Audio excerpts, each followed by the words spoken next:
What if the most tragic fall in biblical history was not merely a consequence of rebellion, but the agonizing culmination of a secret agony, a hidden wound that festered unseen beneath the surface of the most celebrated royal court? We are drawn to the story of Absalom, the son of King David, a figure etched into history as a paragon of beauty and charisma, yet ultimately remembered for his devastating betrayal and a violent end. Caught by his magnificent hair, suspended between heaven and earth, a poignant testament to a life tragically cut short. The sacred texts, rich with detail and divine pronouncements, lay out the narrative of his ambition, his vengeance for Tamar, and his audacious revolt against his own father.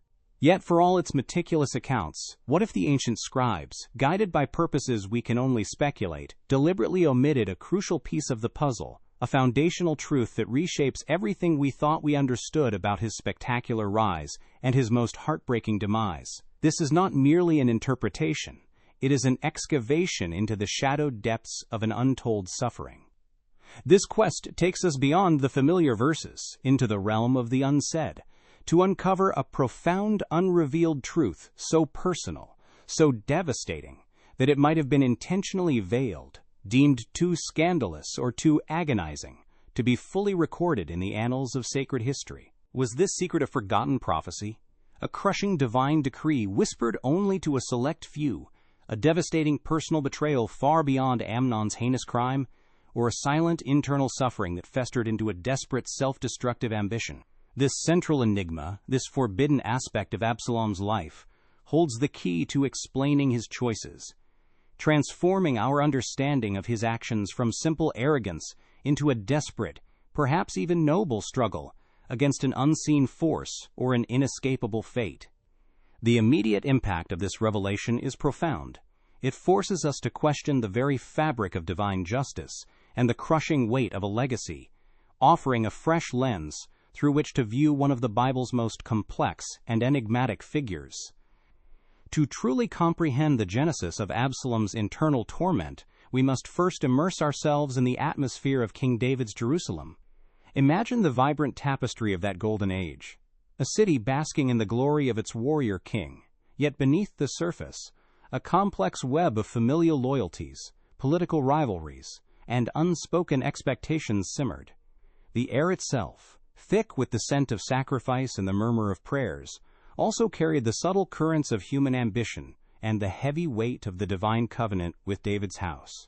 In this court, where every son of the king carried the burden of succession and the hopes of a nation, Absalom was a beacon, his beauty and charm a potent force. But even in this seemingly blessed environment, shadows lingered, and the seeds of discontent were often sown in the fertile ground of unaddressed injustices and the silent pressures that defined royal existence. Absalom's early life, as depicted, presents a striking paradox. He was the epitome of princely grace, his magnificent hair, a symbol of his divine favor in outward perfection, his charisma drawing the hearts of the people like a magnet. Yet, beneath this dazzling exterior, a profound darkness began to gather, ignited by the unforgivable sin against his sister, Tamar, and his father David's agonizing inaction. These events, while undeniably pivotal, are often presented as the sole catalysts for Absalom's subsequent rebellion. But what if they were merely the spark that ignited an already smoldering fire? What if Tamar's disgrace and David's delayed justice merely exposed an older, deeper wound, a more fundamental flaw, or a preordained burden that Absalom had carried since birth? This is where the true mystery begins to coalesce, suggesting that his quest for vengeance and power was not simply a reaction, but a desperate attempt to overcome or escape a truth far more profound and personal. The true significance of Absalom's rebellion, then, shifts dramatically when viewed through the prism of this unrevealed secret. It transforms his story from a straightforward narrative of a rebellious son into a spiritual investigation into the depths of human suffering and divine will. If we are to understand the man, and not just the historical figure, we must acknowledge that his actions, however destructive, might have been driven by an internal struggle against a hidden force, a personal prophecy, or a devastating betrayal that shaped his very destiny. This journey we embark upon is not about rewriting Scripture, but about illuminating its silent spaces, listening to the whispers of ancient truths that, once brought to light, will irrevocably alter our perception of Absalom's tragic fall, revealing a hidden dimension of his character and the true crucible of his agonizing choices. The world of King David, a realm we often imagine in shades of heroic triumph and divine favor, was in truth a vibrant, complex tapestry woven with both glory and shadow, a kingdom forged in blood and sustained by an uneasy peace.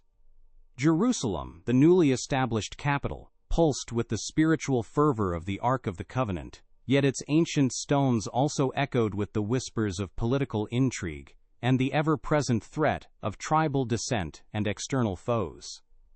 From the fertile plains of Judah to the wild frontiers bordering Philistia and Ammon, David's empire stretched, a testament to his military prowess and God's blessing. But beneath the surface, the delicate balance of power was maintained through a constant vigilance, a web of alliances, and the crushing weight of expectations placed upon every member of the royal house. This was an era where the divine touched the earthly, where prophets spoke God's will, and where the destiny of a nation often hinged on the choices, and sometimes the hidden agonies, of a single royal family. Within this burgeoning empire, the dynamics of David's court were a microcosm of the kingdom's inherent tensions.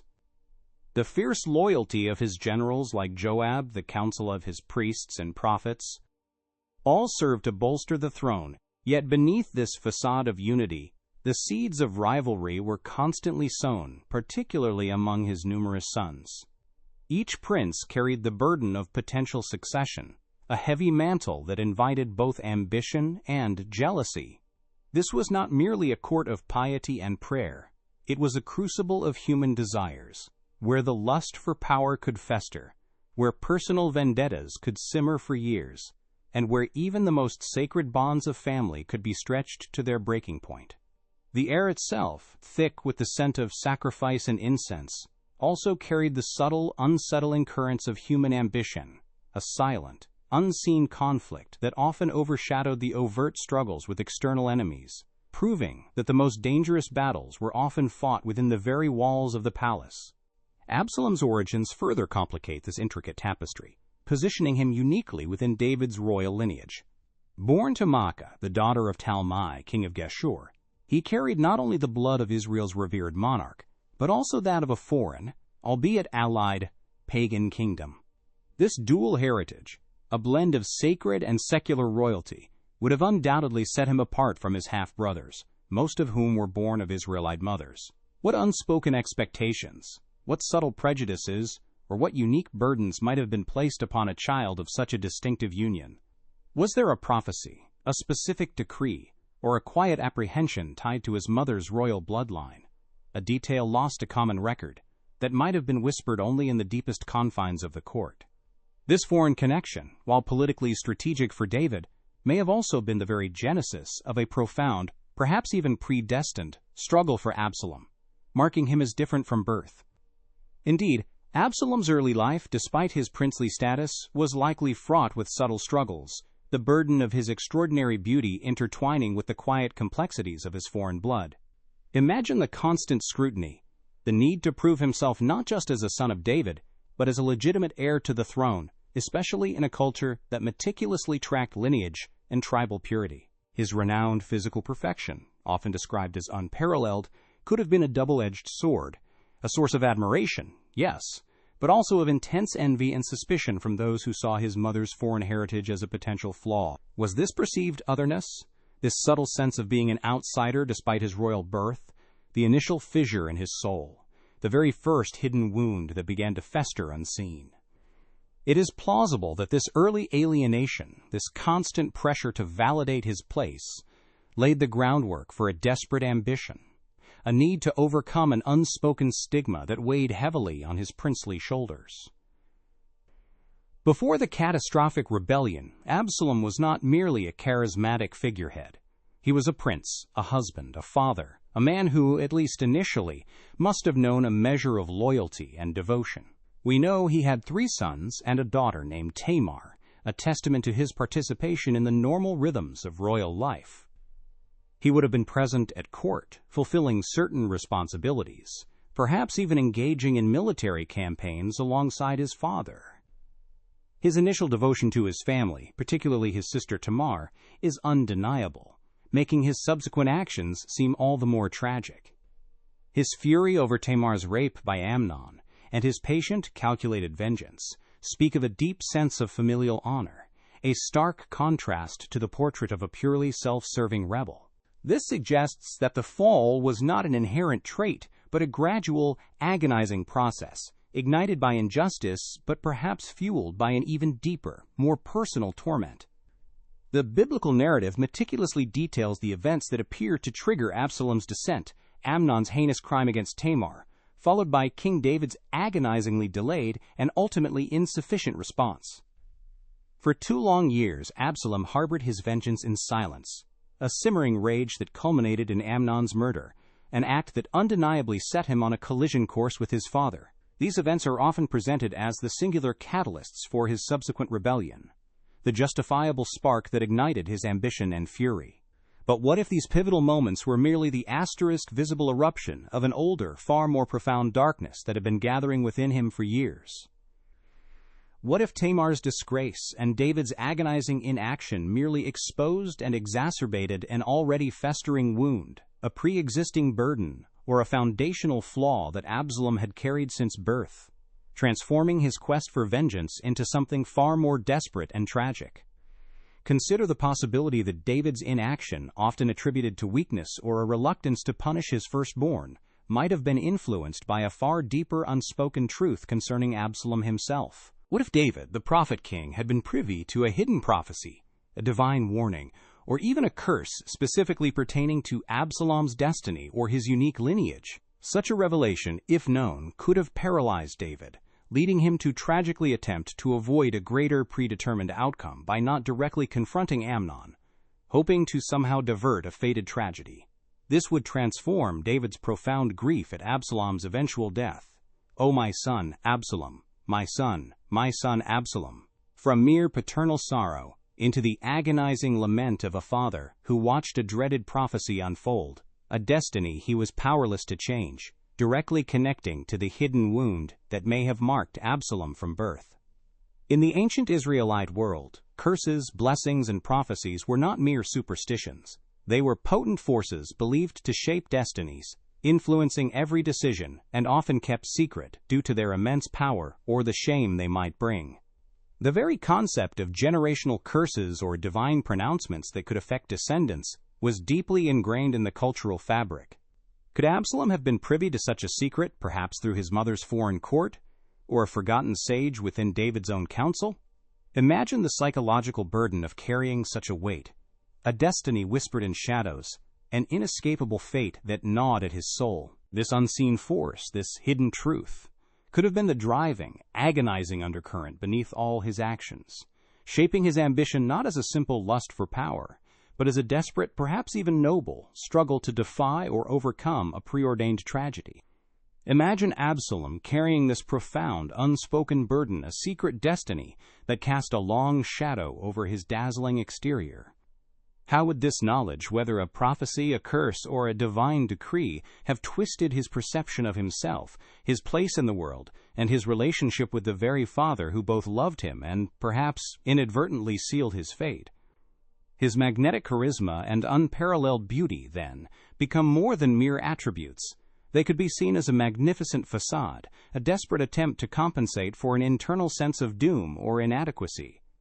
His ambition, often portrayed as pure selfish lust for power, might have been, in truth, a frantic, almost suicidal effort to change his fate, to prove a dire prophecy wrong, or to escape an inescapable downfall.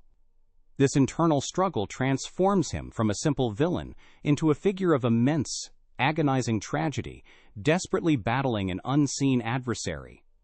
The biblical account presents Absalom's ambition as a clear-cut desire for the throne, charming the people with false promises and strategically undermining his father's authority. But what if this ambition, this relentless pursuit of power, was not the primary cause of his actions, but rather a asterisk symptom of the hidden truth that festered within him? If he possessed knowledge of a tragic end or carried a specific debilitating burden from birth, seizing the throne might have appeared as his only viable path to survival, to self-preservation, or even to a desperate form of redemption. His rebellion then becomes less about simple arrogance and more about a desperate gamble against an unseen enemy, a frantic effort to outrun a shadow that had been cast over his life since its very beginning. This revelation forces us to look beyond the surface, to question whether the true conflict was not between father and son, but between a man and his predetermined fate. This revelation forces us to reconsider the very nature of the Davidic covenant, that glorious promise of an eternal dynasty. While celebrated for its blessings, what if it contained unspoken terms or consequences for specific actions that were not publicly revealed? Every divine blessing, every sacred promise, can cast a long shadow, hinting at potential pitfalls or specific conditions that, if violated, could bring unforeseen repercussions upon the lineage.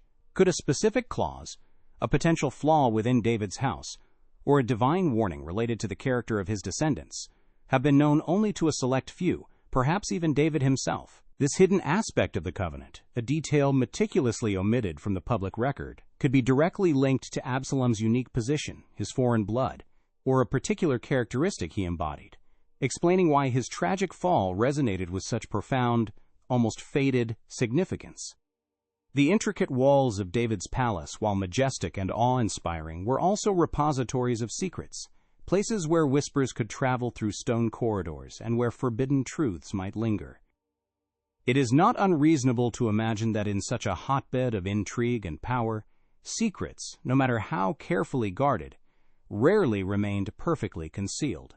Could Absalom, with his keen intellect and sharp perception, have accidentally overheard a hushed conversation, stumbled upon an ancient, perhaps obscure, scroll within the royal archives, or been subtly warned by an aging court prophet, or a trusted retainer who knew the deeper currents of prophecy and fate? The idea of a forbidden text, a hidden prophecy, or an orally transmitted warning, kept deliberately out of public record, adds a compelling layer of spiritual investigation to our quest, suggesting that fragments of this truth might have always been present, waiting to be unearthed by those willing to listen to the palace's silent echoes. Absalom's 3 years in Geshur, his mother's homeland, after the murder of Amnon, are often viewed purely as a period of exile and strategic plotting, a time for him to gather support and bide his time.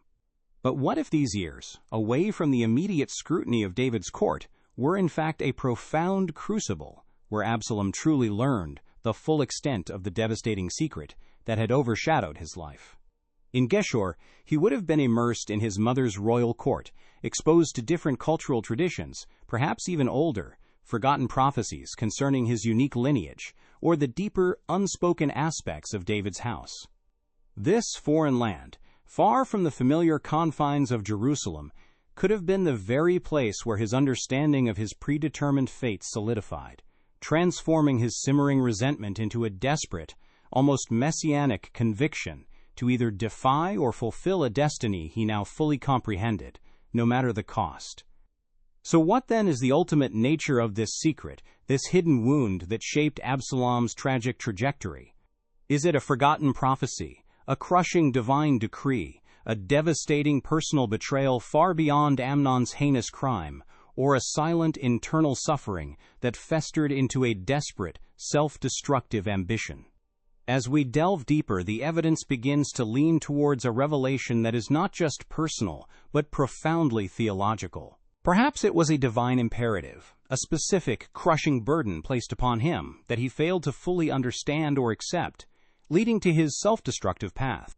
Or, more agonizingly, it could have been a divine warning about a particular characteristic or inherent flaw within David's lineage that Absalom, in his dazzling yet troubled essence, tragically embodied. This secret, once unveiled, will not only clarify Absalom's choices, but also force us to grapple with the very limits of divine justice and human free will. This devastating secret, once understood, forces us to confront the age-old, agonizing tension between human agency and divine will. Was Absalom truly a man of free will, making choices that led to his own downfall? Or was he, at a deeper level, a tragic pawn in a larger, predetermined divine plan, a living testament to a hidden prophecy or a specific consequence within the Davidic covenant? His rebellion, then, transcends mere political ambition. It becomes a desperate, almost existential struggle against a destiny he could not escape. A tragic attempt to assert his own will against a crushing, unseen force. This transforms his story from a straightforward narrative of a rebellious son into a profound spiritual drama, a poignant exploration of what happens when a man, however beautiful and charismatic, finds himself seemingly pitted against the very hand of God. And why, then, would such a profound truth, so central to understanding one of the Bible's most complex figures, be so meticulously hidden, so deliberately silenced by the ancient scribes? Was it to protect the revered image of King David, shielding him from the implications of a hidden family curse, or a tragic prophecy he could not avert? Was it to maintain the perceived purity and unwavering glory of the Davidic covenant, ensuring that no shadow of divine judgment or predetermined suffering marred its eternal promise? Perhaps it was a truth deemed too scandalous, too painful, or too challenging to the established narrative of divine justice to be openly recorded, a detail that would have complicated the clear moral lines of the sacred texts. By venturing into these silent spaces, by listening to the whispers that have long been suppressed, we gain not just a new perspective, but a deeper, more agonizing understanding of Absalom and, ultimately, the enduring complexities of the human condition in the face of divine will. The most profound secrets are often not those shouted from mountaintops, but those whispered in the deepest shadows of power, meticulously erased from the public record.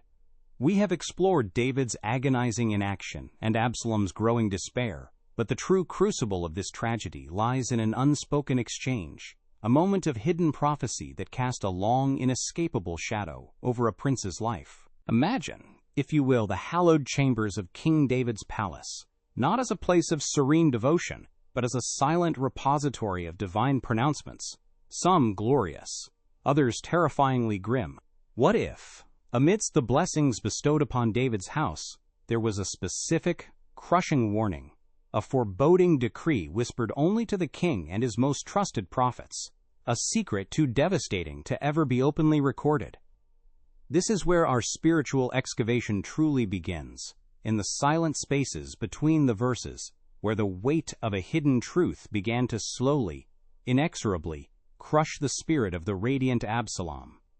Consider David, the man after God's own heart, yet a figure deeply acquainted with both divine favor and profound personal failing.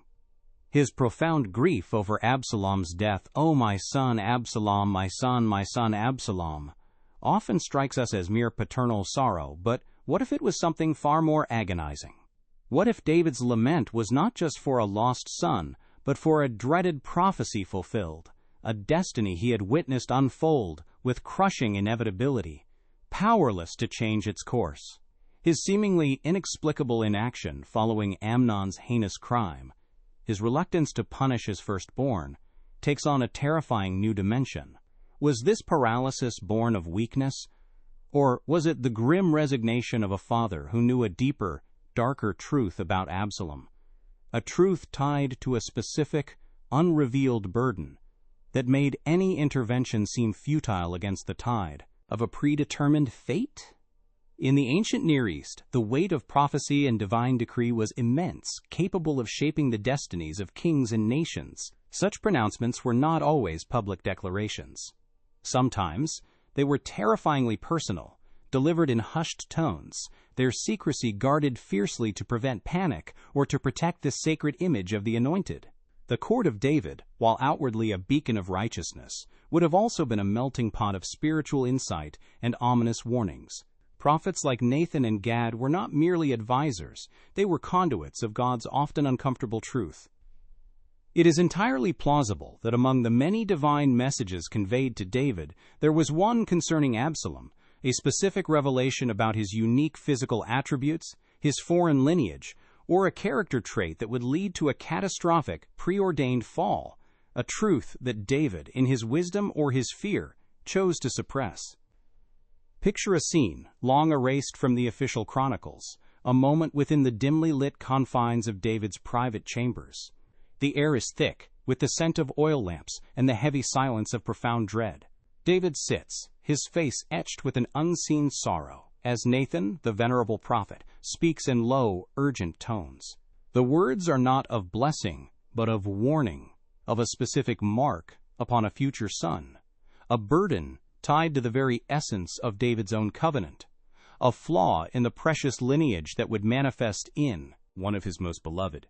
A young Absalom, perhaps drawn by the unusual gravity in the air, stands hidden just beyond the threshold, his curiosity piqued. He catches only fragments, a beauty that betrays, a heart destined for a fall, a crown of thorns hidden beneath magnificent hair. He understands nothing, yet the chilling tone, the unspoken fear in his father's eyes, plants a seed of unease deep within his princely soul. This overheard whisper, a mere echo of a devastating truth, becomes the genesis of Absalom's internal torment, a quiet, insidious poison that begins to fester unseen.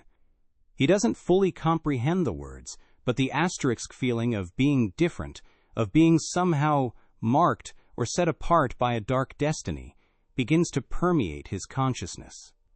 How could he, the epitome of princely grace, the most beautiful man in all Israel, be associated with such dread? This initial, vague sense of impending doom clashes violently with his dazzling outward appearance, creating an unbearable paradox. It lays the groundwork for a profound psychological struggle, where his magnetic charisma and physical perfection become not just blessings, but a magnificent, almost desperate facade to mask an internal sense of impending catastrophe, a silent terror that whispers of a fate he cannot escape. As Absalom grew into manhood, this underlying current of dread subtly warped his princely ambitions. What might have been a healthy desire for honor and influence began to morph into something far more desperate, fueled by an unspoken need to defy or escape the shadowy premonition that had haunted him since childhood. He sought validation, not just from his father or the people, but from himself, an urgent quest to prove that he was not the marked son, that he could carve out a destiny free from the prophetic burden he had dimly perceived. This internal struggle, largely invisible to those around him, transformed his pursuit of power from simple arrogance into a frantic, almost suicidal effort to change his fate, to prove a dire prophecy wrong, to outrun a shadow that had been cast over his life since its very beginning, making him a tragic figure long before his rebellion began. This internal struggle was perhaps exacerbated by a series of strange occurrences, subtle miracles, that, in retrospect, served as grim confirmations of his unique burden. Imagine Absalom, in his youth, experiencing fleeting yet vivid, prophetic dreams that showed him suspended between earth and sky, his magnificent hair entangled in the branches of a mighty oak, not as a punishment, but as a symbolic representation of his inescapable destiny. Or perhaps a recurring, debilitating illness that mysteriously vanished after a period of intense suffering, only to return with a chilling sense of inevitability, a physical manifestation of an internal, spiritual affliction. These were not blessings, but terrifying signs, personal portents that only he could fully grasp, reinforcing the chilling reality that he was indeed marked, chosen for a singular, tragic role within the grand, often brutal tapestry of divine will. These miracles, these strange, often terrifying signs, became Absalom's personal crucible, pushing him deeper into a desperate search for understanding. He would interpret them at first with fear and confusion, perhaps even believing them to be curses from a jealous God or omens of his unworthiness. But as they persisted, and as the weight of his father's distant, sorrowful gaze continued to bear down on him, he began to see them as something more specific, more intentional. They were not random occurrences, but precise manifestations of the hidden truth, a language spoken directly to his soul, confirming that his life was not merely his own, but intricately woven into a larger preordained narrative, a destiny that seemed to be actively asserting its power over him. It was during his 3 years of exile in Geshur, his mother's homeland, that Absalom's desperate search for truth intensified, transforming into a relentless, almost obsessive quest. Away from the watchful eyes of David's court, he plunged into the ancient lore of Geshur, seeking out forgotten sages, cryptic texts, and the whispered traditions of his mother's foreign lineage. He sought any knowledge that might shed light on his unique predicament, hoping to find an antidote, a loophole, or a way to escape the ominous shadows that clung to him. This period of exile, far from being a time of mere plotting, became a profound crucible, a solitary journey into the esoteric, where the fragments of a prophecy he had dimly perceived began to coalesce into a terrifyingly clear picture of his inescapable fate. Deep within the dusty, forgotten archives of Geshur's royal library, or perhaps through the clandestine guidance of an ancient, reclusive priestess, Absalom stumbled upon a hidden scroll, a fragmented yet potent text meticulously omitted from the official records of both Geshur and Judah. This was no ordinary historical document. It was a prophetic fragment, an archaic oracle concerning the descendants of powerful kings, speaking of a, quote, son of two bloodlines, whose unparalleled beauty and strength would mask a profound inherent vulnerability, a seed of rebellion linked not to personal choice alone, but to a specific divine consequence within the covenant itself. The scroll hinted at a lineage destined to carry a heavy burden, a crown of pride, that would ultimately lead to a unique, isolating downfall, if not overcome by radical humility and selfless service. As Absalom painstakingly deciphered the ancient script, the full horror of his situation began to crystallize with chilling clarity. The son of two bloodlines, the unparalleled beauty, the inherent vulnerability, every description resonated with his very being. He was the one described. His magnificent hair, once a source of pride, now felt like a visible manifestation of the crown of pride, a physical symbol of the burden he was destined to bear. He realized his ambition, his thirst for power, was not merely a personal desire, but a tragic fulfillment of this prophecy, a desperate, perhaps even noble attempt to assert his own will against a divine script he was unwilling to accept. The scroll revealed that his downfall was not just a possibility, but a preordained, almost necessary lesson for the entire Davidic line. Armed with this terrifying, partial truth, Absalom returned to Jerusalem, no longer merely a prince seeking vengeance, but a man burdened by an overwhelming secret destiny. His subsequent actions, his charming of the people, his strategic undermining of David's authority, his audacious rebellion, these were no longer simply acts of ambition. They were the frantic movements of a man desperately trying to rewrite a script he now fully understood. A man waging a solitary war against a preordained fate. He was not just rebelling against David, he was rebelling against the very hand of God, desperately seeking to prove that free will could overcome even the most crushing of divine decrees, transforming his quest for the throne into a desperate gamble for his very soul. David's continued silence and his agonizing inaction following Absalom's return from exile, a silence that had once seemed like weakness, now took on an even more profound and heartbreaking significance in Absalom's eyes. He no longer saw a father paralyzed by grief or indecision, but a king who had accepted the grim reality of the prophecy, a father who, in his resignation, was allowing his son to walk inexorably towards his preordained downfall.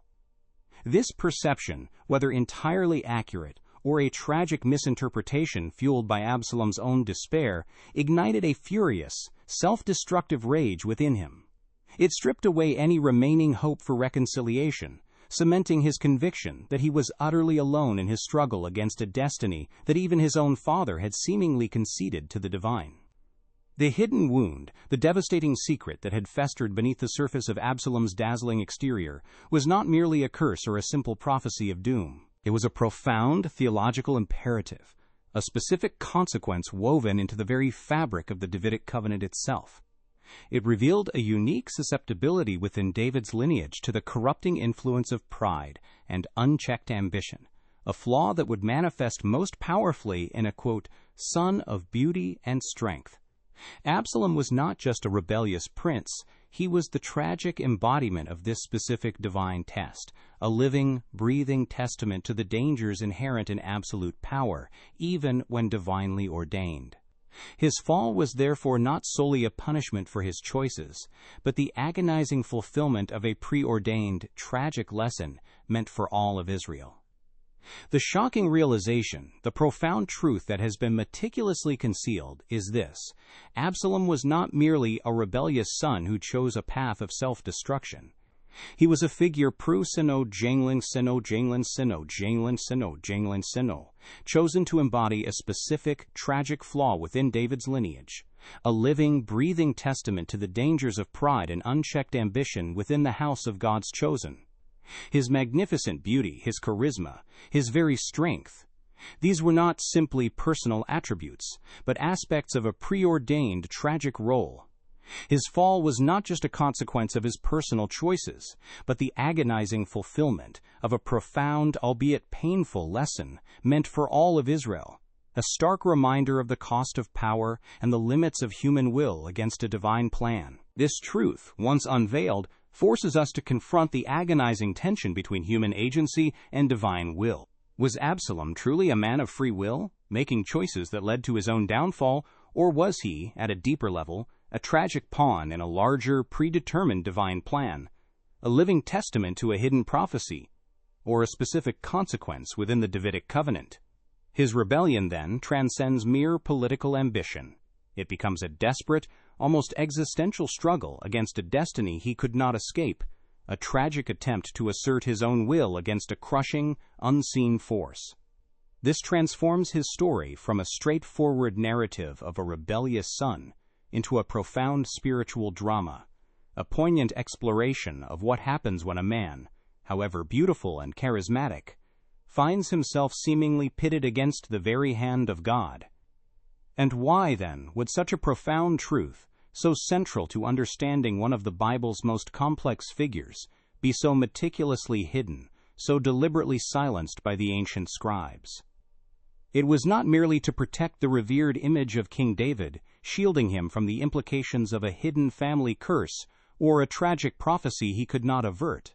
It was to maintain the perceived purity and unwavering glory of the Davidic covenant, ensuring that no shadow of divine judgment or predetermined suffering marred its eternal promise. It was a truth deemed too scandalous, too painful, or too challenging to the established narrative of divine justice to be openly recorded, a detail that would have complicated the clear moral lines of the sacred texts. By venturing into these silent spaces, by listening to the whispers that have long been suppressed, we gain not just a new perspective, but a deeper, more agonizing understanding of Absalom, and, ultimately, the enduring complexities of the human condition in the face of divine will.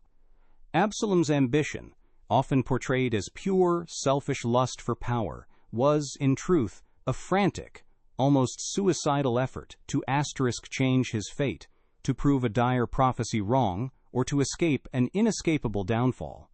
His rebellion, then, becomes less about simple arrogance and more about a desperate gamble against an unseen enemy, a frantic effort to outrun a shadow that had been cast over his life since its very beginning. This revelation forces us to look beyond the surface, to question whether the true conflict was not between father and son, but between a man and his predetermined fate. He wasn't just rebelling against David. He was rebelling against a preordained tragedy, a spiritual burden that had marked him from birth, turning his life into a heartbreaking struggle against a destiny he could neither comprehend nor escape. The most profound secrets are often not those shouted from mountaintops, but those whispered in the deepest shadows of power, meticulously erased from the public record. We have explored David's agonizing inaction and Absalom's growing despair. But the true crucible of this tragedy lies in an unspoken exchange, a moment of hidden prophecy that cast a long, inescapable shadow over a prince's life.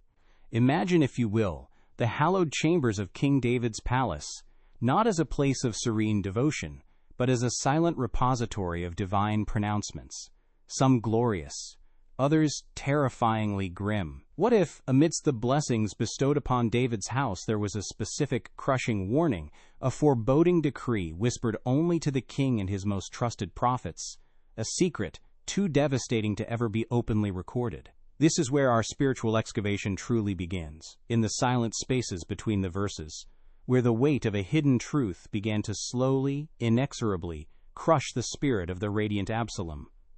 The devastating secret, The hidden wound that truly explains Absalom's tragic fall is this. Absalom was not merely a rebellious son who chose a path of self-destruction out of pure ambition.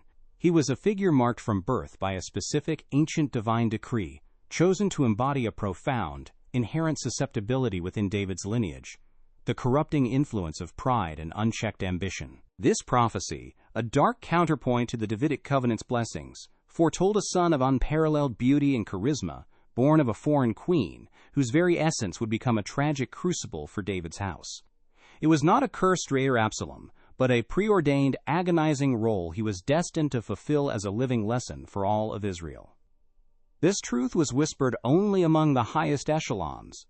David, Nathan, perhaps a few trusted elders, its existence a shattering revelation that challenged the idyllic image of God's unwavering favor on his chosen king, explaining David's paralysis and his eventual, profound lament. The meaning of this mark was not a physical brand, but a spiritual predisposition, an inherent seed of pride tied to Absalom's unique heritage. His foreign lineage, born of Maacah, daughter of Talmai, king of Geshur, was not just a political alliance. It was a symbolic convergence of earthly royalty and divine decree, a potent mix destined for a specific purpose. This mark signified that Absalom was fated to be the asterisk example of what happens when divine favor is coupled with unchecked human vanity and ambition. The prophecy detailed how his extraordinary beauty and charm, typically blessings, would paradoxically become instruments of his downfall, drawing people to him, feeding his ego, and isolating him from true humility. His magnificent hair, the very symbol of his outward splendor, was not merely a personal trait, but a physical manifestation of this crown of pride, destined to be his undoing, a tangible representation of the burden he was meant to carry and the lesson he was meant to teach. This profound truth was meticulously concealed, primarily to protect the sanctity and unwavering glory of the Davidic covenant. This covenant, God's eternal promise of an enduring dynasty, was the bedrock of Israel's hope, the very foundation of their future Messiah. To reveal that a prominent son was marked for a tragic fall due to an inherent flaw within the lineage itself would have cast an unbearable shadow over this divine promise, suggesting a flaw in God's plan, a weakness in his chosen king, or an uncertainty in the future of the Messiah. Such a revelation could have sown widespread doubt, undermined David's authority, and created theological confusion among the populace. The ancient scribes, under divine or royal directive, understood these immense spiritual and political implications, choosing to present Absalom's story as a clear-cut case of rebellion and deserved punishment. A simpler narrative that upheld divine justice without revealing its agonizing, complex nuances, a painful omission for the greater good of a nation built on an unblemished promise. For King David, the prophet king, privy to these divine secrets, the weight of this knowledge was crushing. Imagine the agonizing burden of watching his charismatic, beautiful son grow, knowing the predetermined, tragic path that lay before him. His agonizing inaction following Amnon's heinous crime, previously perceived as weakness or indecision, now reveals itself as a desperate, tragic attempt to avoid triggering the prophecy, hoping against hope that he could somehow divert the inevitable. He understood that the seed of pride was there, nurtured by his son's dazzling beauty and the adoration of the people. His profound lament, "O my son Absalom, my son Absalom," transcends mere paternal grief. It becomes the heart-wrenching cry of a father who witnessed a dreaded prophecy unfold, a destiny he was powerless to change. David was caught between his immense love for his son and his terrifying understanding of God's larger, often brutal plan, bearing the silent agony of a predetermined sacrifice. Absalom's own experience of this hidden truth began with a chilling whisper, a mere echo of a devastating prophecy overheard in David's private chambers. Fragments of words, a beauty that betrays, a heart destined for a fall, a crown of thorns hidden beneath magnificent hair, became the genesis of his internal torment, a quiet, insidious poison that festered unseen. This vague, unsettling sense of being marked, of being different, of having a dark destiny, clashed violently with his dazzling outward appearance and the universal admiration he received. His magnetic charisma and physical perfection, rather than being pure blessings, became a magnificent, almost desperate, facade to mask an internal sense of impending catastrophe, a silent terror that whispered of a fate he could not escape. This unbearable paradox, this profound psychological struggle, fundamentally warped his princely ambitions, transforming a healthy desire for honor into a frantic, almost suicidal effort to defy or escape the shadowy premonition that haunted his every waking moment. While David carried the agonizing burden of this hidden prophecy, the rest of the court, and indeed the people of Israel, largely ignored or underestimated its profound spiritual implications. Blinded by Absalom's undeniable charisma and David's perceived weakness or inaction, they interpreted the unfolding tragedy through a purely earthly lens of human sin and political ambition. They saw Amnon's crime, David's delayed justice, and Absalom's subsequent vengeance as a straightforward narrative of familial dysfunction and a power struggle. Joab, David's shrewd and pragmatic general, saw only a clear and present threat to the king and the kingdom, acting decisively based on practical military and political calculations, entirely oblivious to the profound theological currents swirling beneath the surface. The people, captivated by Absalom's charm and promises of justice, saw a charismatic leader, not a man fulfilling a tragic, divine role. This collective ignorance allowed the surface narrative of a rebellious son to endure, obscuring the true, agonizing spiritual drama at play, ensuring the prophecy remained hidden from public understanding. It was during his 3 years of exile in Geshur, his mother's homeland, that Absalom's desperate search for truth intensified, transforming into a relentless, almost obsessive quest for understanding. Away from the watchful eyes and veiled whispers of David's court, he plunged into the ancient lore of Geshur, a land steeped in different cultural traditions and perhaps older, forgotten prophecies concerning his unique lineage or the deeper, unspoken aspects of David's house. He sought out reclusive sages, delved into cryptic texts, and listened to the whispered traditions of his mother's foreign heritage, driven by an urgent need to shed light on the pervasive sense of being marked that had haunted him since childhood. This period of exile, far from being a time of mere political plotting, became a profound spiritual crucible, a solitary journey into the esoteric, where the fragments of prophecy he had dimly perceived began to coalesce into a terrifyingly clear picture of his inescapable fate. Deep within the dusty, forgotten archives of Geshur's royal library, or perhaps through the clandestine guidance of an ancient reclusive priestess, Absalom stumbled upon a hidden scroll. This was no ordinary historical document. It was a prophetic fragment, an archaic oracle meticulously omitted from the official records of both Geshur and Judah, speaking of a son of 2 bloodlines. The text described a figure whose unparalleled beauty and strength would mask a profound inherent vulnerability, a seed of rebellion, linked not to personal choice alone, but to a specific divine consequence woven within the Davidic covenant itself.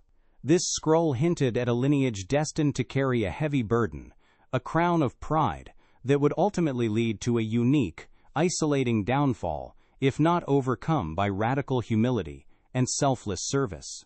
It was a chilling testament to God's unwavering commitment to justice, even when that justice manifested as profound sorrow for his chosen people, a truth kept secret because of its agonizing implications. As Absalom painstakingly deciphered the ancient script, the full horror of his situation began to crystallize with chilling, undeniable clarity. The son of 2 bloodlines, the unparalleled beauty, the inherent vulnerability, every description resonated with his very being. He was the one described, the tragic figure destined to fulfill this prophecy. His magnificent hair, once a source of immense pride and a symbol of his divine favor, now felt like a visible manifestation of the, quote, crown of pride, a physical symbol of the burden he was destined to bear, a literal trap. He realized his ambition, his thirst for power, was not merely a personal desire, but a tragic fulfillment of this prophecy, a desperate, perhaps even noble attempt to assert his own will against a divine script he was unwilling to accept. This knowledge ignited a furious defiance within him. He refused to be a mere pawn, a cautionary tale, and vowed to battle his predetermined fate. Armed with this terrifying partial truth, Absalom returned to Jerusalem, no longer merely a prince seeking vengeance, but a man burdened by an overwhelming secret destiny. His subsequent actions, his charming of the people, his strategic undermining of David's authority, his audacious rebellion, these were no longer simply acts of ambition. They were the frantic movements of a man desperately trying to rewrite a script he now fully understood, a man waging a solitary war against a preordained fate. He was not just rebelling against David, he was rebelling against the very hand of God, desperately seeking to prove that free will could overcome even the most crushing of divine decrees, transforming his quest for the throne into a desperate gamble for his very soul. This internal struggle, largely invisible to those around him, made him a tragic figure long before his rebellion began, driven by a profound despair and a desperate yearning for self-determination. David's continued silence and his agonizing inaction following Absalom's return from exile, a silence that had once seemed like weakness, now took on an even more profound and heartbreaking significance in Absalom's eyes. He no longer saw a father paralyzed by grief or indecision, but a king who had accepted the grim reality of the prophecy, a father who, in his resignation, was allowing his son to walk inexorably towards his preordained downfall.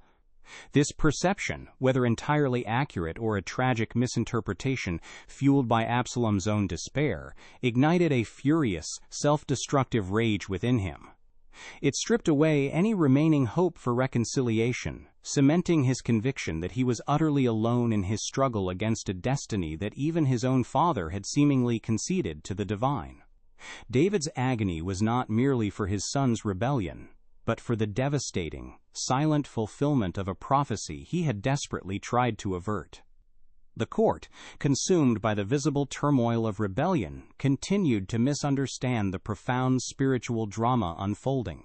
They saw a charismatic prince, enraged by injustice, rising against an aging, perhaps weakened king.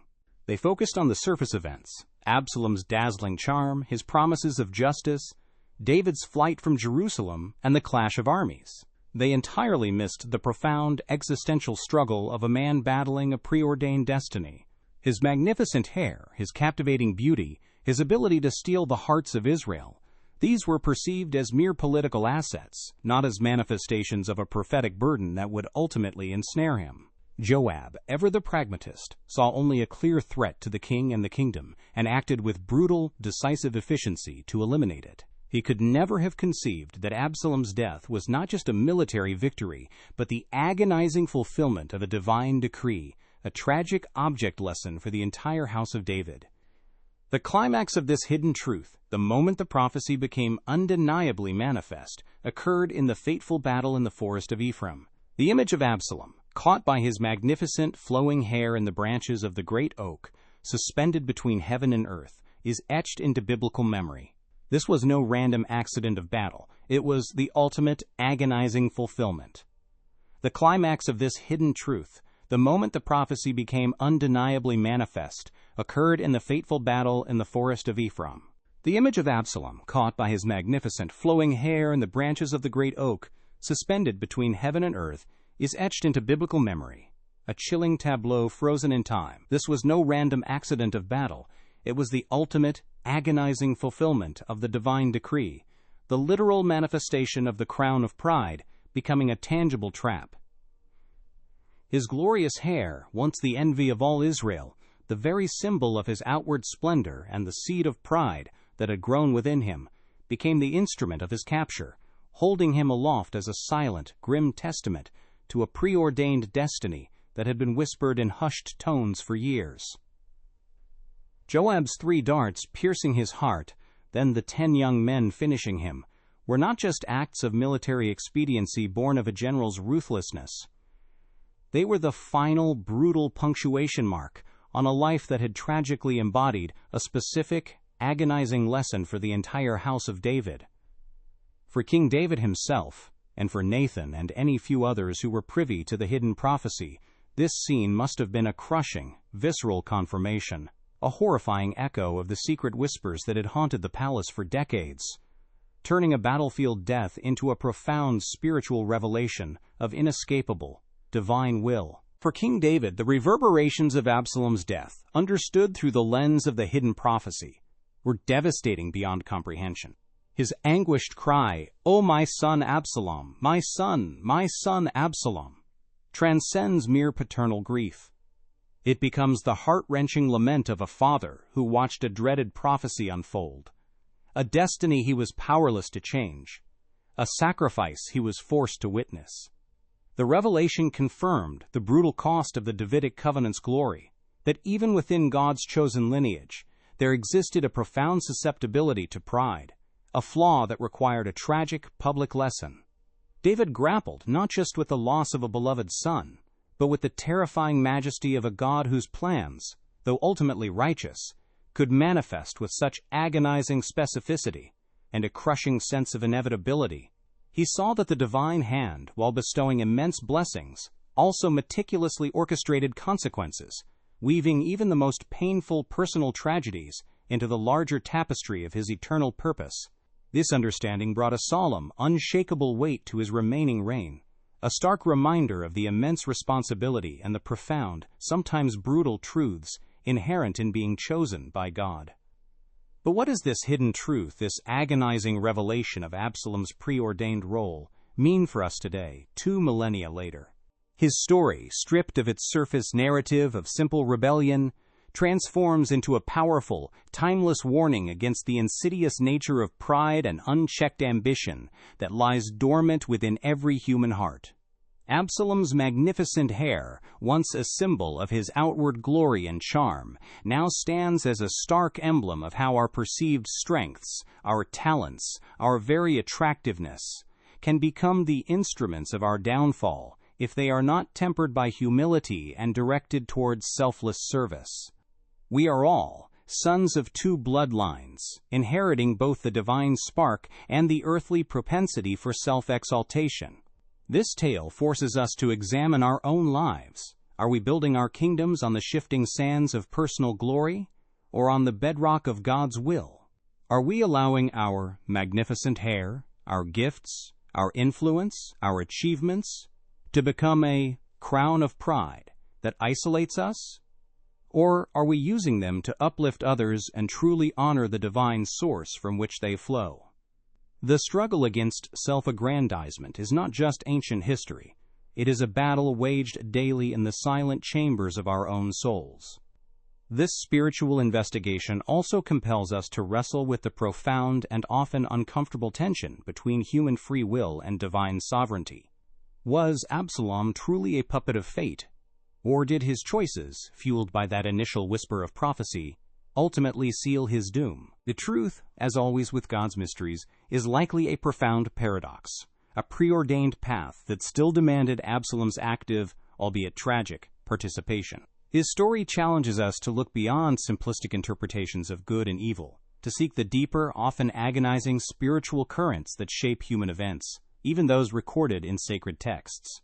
It reminds us that God's plans are often far more intricate and painful than we can comprehend, and that sometimes suffering serves a greater redemptive purpose for generations to come. This forces us to question our own reactions to life's injustices and adversities.